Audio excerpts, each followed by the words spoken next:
Selamat berjumpa kembali saudara-saudara yang terkasih di kanal Forum 195. Kanal untuk mengasihi, melayani, memuji, dan menyembah Tuhan kita, Yesus Kristus. Damai kasih Allah menyertai kita semua. Saudara-saudara dan para sahabat kanal Forum 195 yang terkasih, sebelum kita belajar firman Tuhan, kita terlebih dahulu berdoa.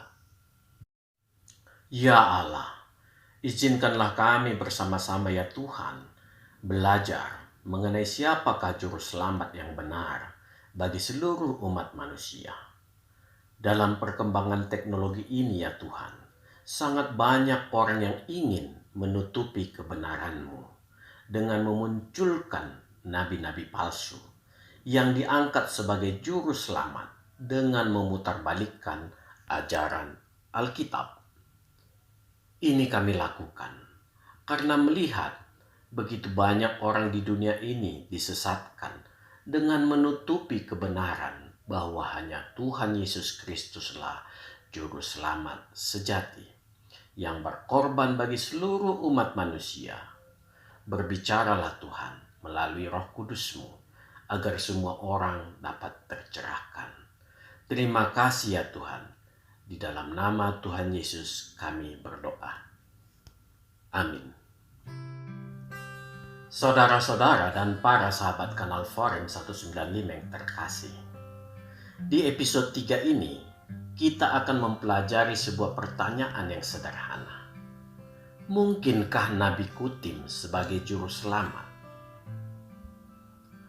Untuk mempermudah pemahaman kita semua, ada dua hal yang minimal harus dimiliki oleh juru selamat yang mengadili dan menghakimi umat manusia, yaitu pertama, seorang pengadil yang melakukan tugasnya untuk menentukan upah bagi para pekerja di ladang Tuhan.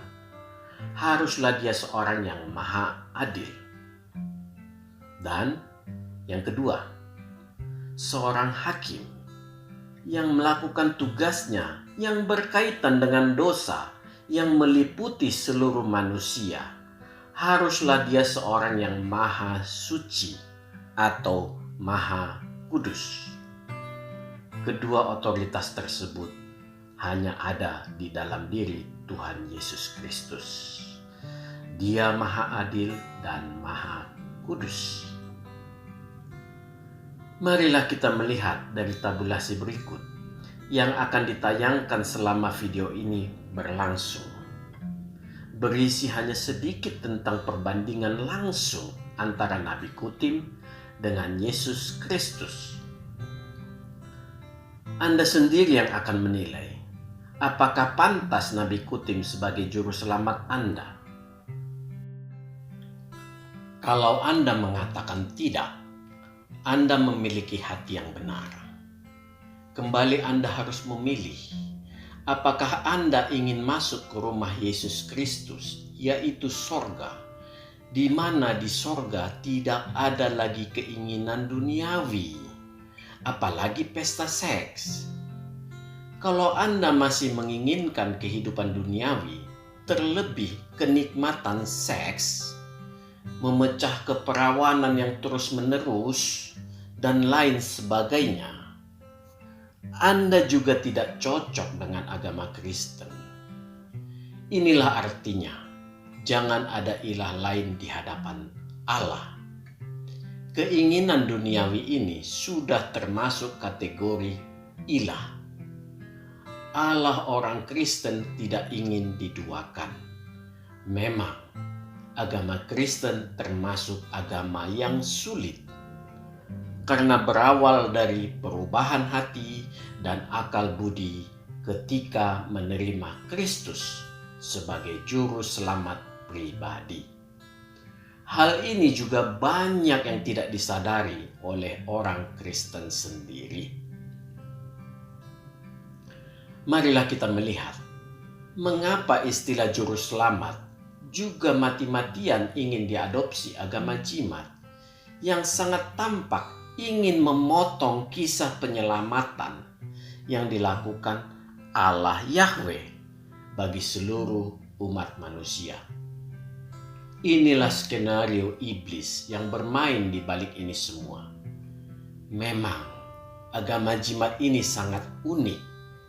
Sebagian besar isinya sangat bertolak belakang dengan agama Kristen. Keunikan yang terutama adalah seluruh kisah tentang keilahian Yesus Kristus tampak sebenarnya terang benderang tertulis di dalam kitab suci agama jimat ini, yaitu kitab suci Al-Langit. Sebagai contoh, Yesus adalah firman Allah. Yesus juga dikatakan adalah Roh Allah, walaupun pernyataan ini sebenarnya sedikit meleset, ya. Yesus itu bukan Roh Allah. Ada lagi, Yesus tidak berdosa. Dia lahir dari perawan. Yesus banyak membuat mujizat. Dan banyak lainnya yang berkaitan dengan keilahian Yesus Kristus. Sangat tampak sebenarnya iblis sebagai sutradara di belakang agama ini. Sangat takut dan gentar kepada Allah. Sehingga segala yang berkaitan dengan keilahian Yesus Kristus tidak berani dihilangkannya. Yang diperkelirukan iblis adalah ajaran Alkitab dan kisah-kisah di seputaran Yesus Kristus. Dari sini sangat tampak ajaran di Al-Langit yang sesat. Bahkan di mata orang awam sekalipun yang membaca Al-Langit dengan nuraninya, bila dibandingkannya dengan Alkitab, maka dia akan dapat melihat kesesatan Al-Langit. Mayoritas penganut agama ini tidak bernalar bila membahas Al-Langit. Bahkan mengatakan Alkitab yang dipalsukan. Karena kenyataan di Alkitab tidak mendukung kitab suci Al-Langit yang muncul setelah Alkitab. Anehnya, mereka tidak berpikir mendalam dengan klaim Al-Langit menyempurnakan kitab-kitab sebelumnya. Apakah mungkin kitab yang menyempurnakan isinya adalah kebejatan yang tidak terbatas, bahkan sampai ke surganya? Kasihan umat agama ini yang tidak peduli kehidupan kekalnya setelah kematian menjemputnya demi kenikmatan duniawi. Mengapa iblis takut dan gentar? Ya, iblis tahu dia tidak akan pernah sebanding dengan Allah. Kenapa dia tahu tentang Allah? Karena iblis adalah malaikat ciptaan Allah yang diusir dari sorga. Dia adalah eks warga negara sorga yang dibuang. Jadi, dia kenal betul siapa Allah, siapa Tuhan Yesus Kristus, dan siapa Roh Kudus.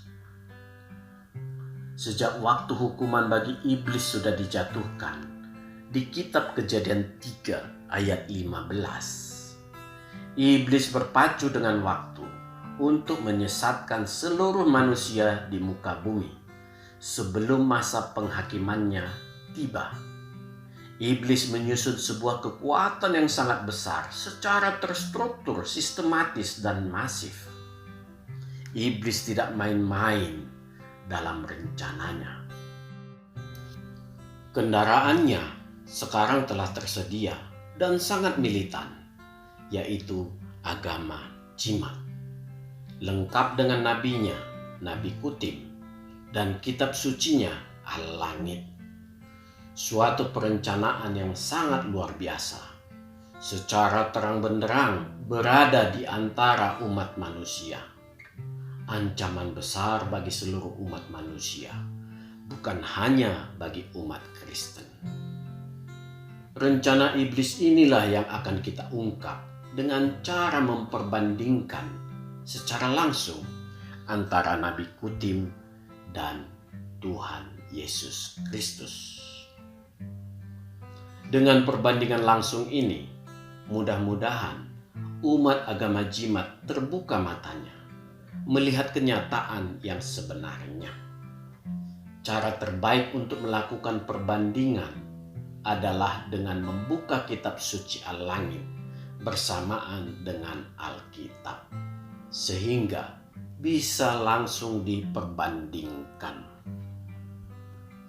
Saudara-saudara dan para sahabat Kanal Forum 195 yang terkasih, ribuan tahun agama ini menyesatkan umat manusia dan korban terus berjatuhan hanya karena memilih jalan yang penuh dengan kenikmatan duniawi, terlebih secara seksual. Apakah Anda ingin menambah korban sebagaimana leluhurmu yang telah disesatkan? Hidup ini adalah pilihan-pilihan. Kehidupan kekal setelah kematian membutuhkan pilihan yang sangat dan sangat mendasar. Tinggalkan agama jimat. Ini hanya ajaran dari propaganda iblis sendiri yang menyamar sebagai malaikat terang. Amin. Tuhan memberkati. Marilah kita berdoa. Ya Tuhan kami yang Maha Kasih, kami sudah menyelesaikan pembelajaran kami di episode yang ketiga ini ya Tuhan, mengenai siapakah juru selamat yang benar bagi seluruh umat manusia.